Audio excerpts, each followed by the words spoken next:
नमस्कार, स्वागत है आपका वी टाइम न्यूज पर और आपके साथ मैं हूं पहली चौहान। बढ़ते हैं खबरों की ओर। पलसाना तालुका के करेली गांव में भारी बारिश ने जनजीवन अस्त व्यस्त कर दिया है। रुद्राक्ष रेजिडेंसी, राही रेजिडेंसी, स्वास्तिक रेजिडेंसी और स्वर्ण विला जैसी कई रिहायशी सोसाइटियों में भारी जल भराव के कारण घरों में पानी भर गया है, जिससे हजारों निवासियों को परेशानियों का सामना करना पड़ रहा है। प्रभावित इलाकों में बचाव और राहत अभियान जारी है। बाढ़ प्रभावित घरों से लोगों को निकालकर सुरक्षित स्थानों पर पहुंचाया जा रहा है।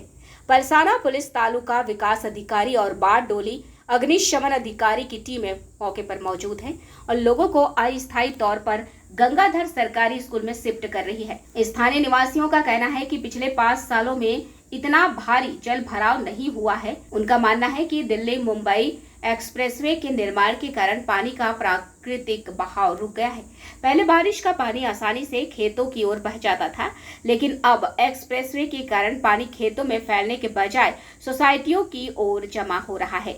निवासियों ने प्रशासन से इस समस्या का स्थायी समाधान निकालने की अपील की है, ताकि भविष्य में ऐसी स्थिति से बचा जा सके।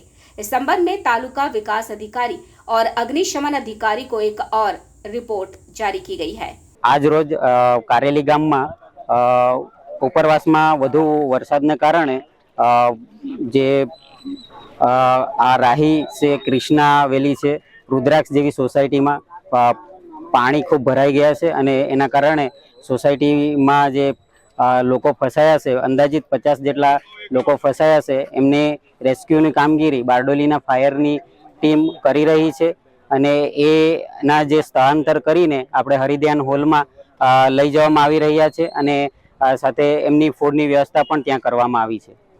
लगभग कितने लोगों को निकाला गया सर?